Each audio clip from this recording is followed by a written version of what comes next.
Joining us is Dr. Nicholas Witkowski, who is assistant professor in the history of religion at Nanyang Technological University in Singapore. Man, it's really late for you. Dr. Witkowski received his PhD in religious studies at Stanford University.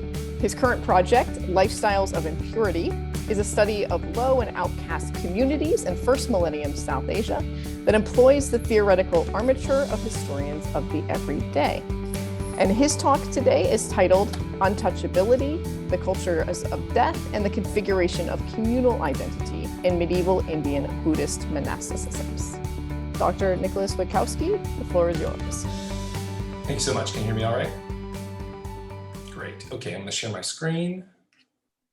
Okay, so I'll do my very best to keep it within the 12 minutes, but I may go a couple of minutes over. I'll try to keep it as short as possible. I know that that is the way to go here.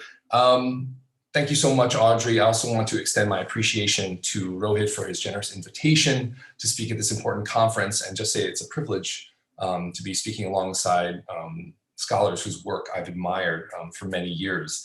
Today I'll be speaking about the title of the essay is Untouchability, Cultures of Death and the Configuration of Communal Identity in Medieval Indian Buddhist Monasticisms. This is a project which centers on the early Buddhist community, but really much of it is an attempt to try to look for non-elite monasticisms, non-elite forms of Buddhism, something that's not typically done in Buddhist studies.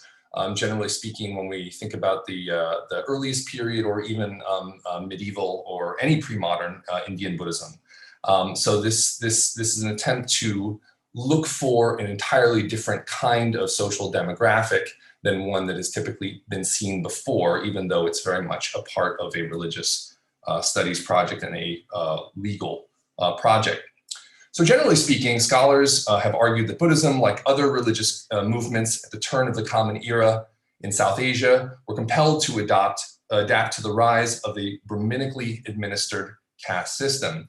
According to this scholarly view, under the influence of an increasingly Brahminically oriented public, all religious groups, including the Buddhists, sought to marginalize, if not outright exclude, the outcast presence within their ranks.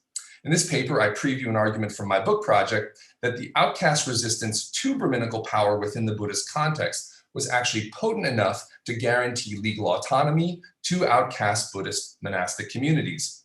Indeed, I claim that outcast legal power was substantial enough that these ostensibly subalternized communities prevailed over juridical parties which were pushing for the wholesale adoption of Brahminical purity norms within the Buddhist monastic institution. This paper discusses two traditions of law from the early centuries of the Common Era. In the first section, I discuss the characterization in the Brahminical Manava Dharmashastra of the outcast Chandala community within the death economy as bonded laborers who were subalternized by Brahminical purity politics.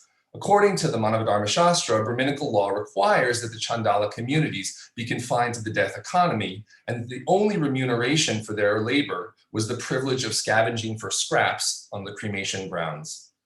In the second section, I'll present two passages from the Buddhist monastic legal codes, or Vinaya, which depict outcast Chandala scavengers not as mere subalterns in the Brahminical caste system, but rather as an autonomous community of religious specialists within the Buddhist context, who wielded substantial authority among the publics of early medieval South Asia.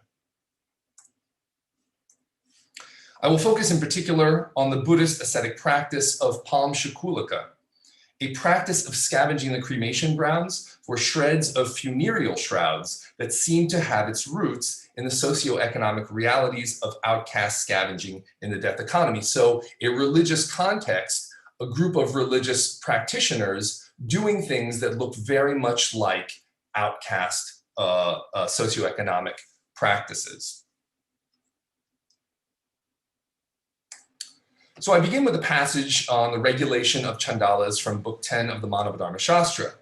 This passage states that Chandalas will live outside of the village, that they are essentially confined to a certain spatial location. The garments that they wear are said to be the clothes of the dead, that is to say, this palm shukula fabric.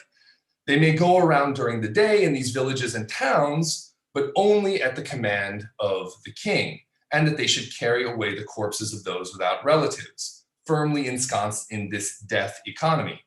They should also always execute those condemned to death in the manner prescribed by the authoritative Brahmanical texts and at the command of the king, and that they may take the clothes, furniture, and ornaments of those condemned to death. Now, studies of subalternity generally recognize that control over bodily movement is central to the orientation of all governing regimes. Those individuals deemed subaltern, that is to say, those deemed unfit to participate in the governance of their own bodies, are subject to governance tactics that fall under the regime of spatial confinement and surveillance. Foucault has discussed these governance strategies at length in his studies of the panoptic mechanism driving early modern state formation. Here, I wish to adapt this conception of panoptic power to my analysis of the discursive strategies implied by these Brahminical jurists to assert their role as managers of nascent state structures throughout the subcontinent in the early centuries of the Common Era. In Brahminical legal codes, the jurists advocate for a panoptic mechanism of governing society, in the sense that each body's purity status is continually surveilled, categorized, and based on ritual standards set by the Brahmins themselves, ultimately confined. For the Brahminical authors of these texts, the development of protocols for the confinement of the subaltern body necessitates the mapping of social space. The Brahminical depiction of the Chandala follows a cartographic pattern of dehumanization, alienation, and abstraction documented and theorized by subaltern scholarship. Line 55 of section 10 of the Manavadharma Shastra, for example, clearly stipulates that the Chandala may go around during the day, but only to perform tasks performed at the behest of the king, required by the king. The outcast Chandalas are prohibited from entering upper caste space unless they are performing bonded labor for the state.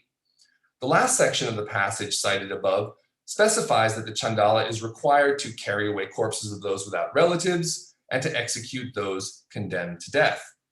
The legal requirement that the Chandala perform these two types of labor signals not only the degraded ritual status imputed to the Chandala body, but also to the locale in the Brahmanical imaginaire to which that body must perforce be confined. The Brahminical legal tradition assigns the Chandala to the lowest profession in the hierarchy of ritual purity, bonded labor in the death economy. In her excellent study of ghettoized Black spaces in post-slavery America, Wayward Lives, Saidiya Hartman argues that the mapping of subject populations onto a set of spatial coordinates within the socio-political order is rooted in the desire to confine and then harness the labor of these bodies. Reading Brahminical ideology in light of Hartman's study of subalternized space, I believe we should interpret the Manavadharma Shastra's description of the Chandala as a panoptic cartography of economic exploitation guaranteed by a hegemonic apparatus of socio-political confinement. Now, in the second section of the paper, I'll focus on the appearance of these outcast Chandala scavenger communities within the Buddhist legal codes, or Vinaya. The Vinaya is a compendium of legal cases dealing with the transgressions of Indian Buddhist monastics.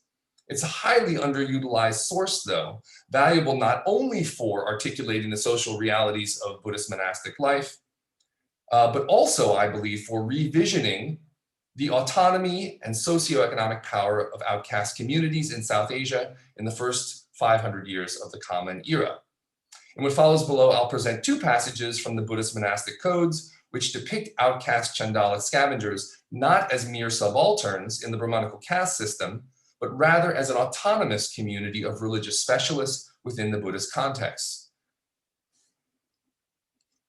So the first case I'll be discussing suggests the presence of two contending legal parties within the Buddhist monastic juridical establishment.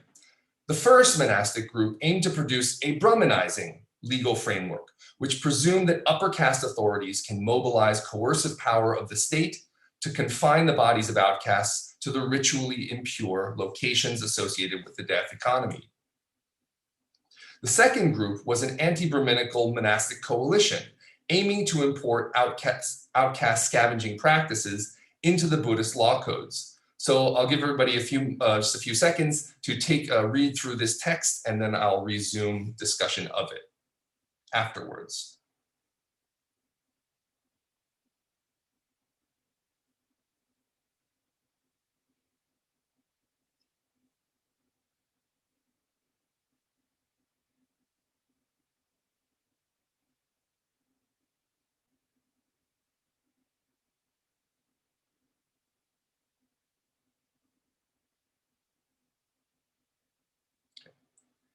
So this passage begins with a series of rules regarding the encroachment of ritually impure monastic bodies, explicitly referred to as those of cemetery monks, on these social spaces regarded as ritually pure. This series of rules is not explicitly referred to as Brahminical, but it clearly reflects anxieties about the intrusion of the highly contaminating corpse into social space, anxieties which animate the Brahminical Dharmashastra traditions. Just as the Manavadharmashastra creates legal restrictions on the Chandala body to prevent the transmission of dangerous forces associated with the corpse into the ritually sanctified centers of society, the Vinaya jurists have compiled a list of prohibitions on this Pamshakulika body entering the sanctified social spaces, whether monastic or lay. In the Manavadharmashastra, these Brahminical rules for surveillance and control are the final word on the management of Chandala bodies. There is no dissenting opinion. But in this Vinaya case, what we find is that the rulings in the second half of the passage seem to undermine the very premise underlying the list of Brahminical purity regulations which precede them. Here, in the second half, which is highlighted in a kind of pink there, we have a reversal of the prohibition from the previous line that a cemetery monk may not enter the house of a lay patron, a powerful statement enshrined in legal principle that the authoritarian caste hierarchy sweeping South Asia could still be challenged by outcast religious communities determined to see their impure social location of marginality, not as a sign of casteist or racialized inferiority, but a wellspring of religio-cultural innovation and power. In other words, there was power imputed to the low caste or outcast status of impurity for these particular bodies. They were regarded as valuable even by those across upper caste lines. The rationale for this resilience against the forces of Brahmanization may be explained by a broader sociology of the cemetery or the cremation ground in medieval Indian culture, which valorized ascetic engagement in ritually impure spaces. Rita Langer has argued in this vein that what is deemed indecent and polluted for ordinary people, such as these shrouds that were being collected, is a sign of sincerity, a badge of honor for ascetics. By this inverted social logic, the extreme impurity of the cemetery becomes the reason for its popularity among monastics. In his discussions of the Agordi ascetic community of contemporary India, many of whom are from low and outcast families, Jonathan Parry has argued that these ritual professionals acquired magical technical capacities, as well as social power and prestige by systematically violating Brahminical purity norms as part of their practices involving physical engagement with corpses on the charnel ground. Thus, when the lay patron in this case states to the Buddhist cemetery ascetic, "Now I receive a great benefit, I happily receive the venerable one, this ascetic master," what we are seeing is a Brahminically oriented legal authority within the Buddhist Vinaya compelled to admit the socio-religious power that attends the body of this outcast ascetic practitioner. The final case I'll be taking a look at is significant because unlike the previous case, there is actually no Brahminical voice in the legal code at all. Please just take a moment to read through this case and then I'll briefly discuss it to conclude.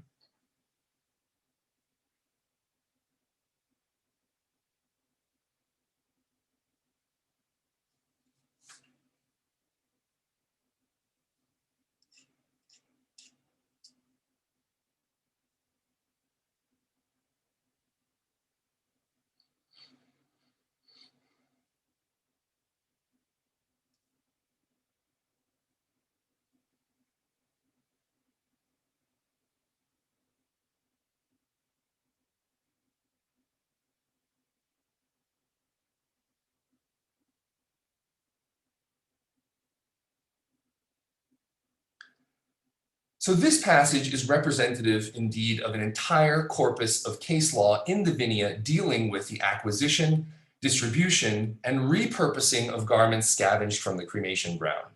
In this case, the legal regulation of the Pamshakula property, this funereal fabric, is framed within a narrative involving two parties of monks for whom scavenging on the cremation ground is just part of their everyday practice, integral to the socioeconomics of their monastic community.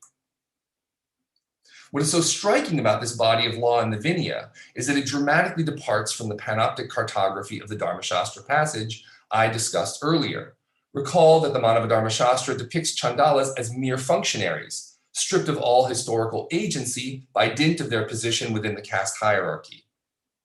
In strong contrast to the Dharma Shastra depiction of the Chandalas as imprisoned within a panoptic cartography, the Vinaya views outcast ascetic communities as what I call autonomous subaltern governmentalities. Here I follow the French theorist of subalternity, Michel de Certeau, in his view that the statist panoptic cartographies of governing elites, such as Brahmins, should not be trusted.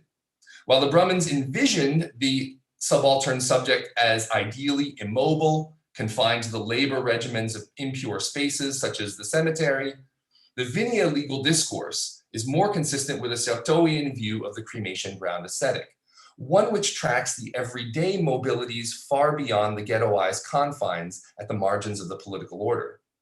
As we saw in the previous case, despite resistance from a Brahminical contingent among the Buddhist lawmakers, the Vinaya ultimately views the presence of the outcast cemetery ascetic in these ritually pure zones of upper caste spaces, including the Buddhist monastery, as normal, as conventional. These ascetic practices, which I believe are transmogrified from the socioeconomic context of the untouchable professions of the death economy, came to represent indeed a new source of power for an entrepreneurial group of outcast individuals, and a new source of power in particular for multiple medieval Indian publics who found their presence to be acceptable. Okay, I'll stop there. Thank you so much.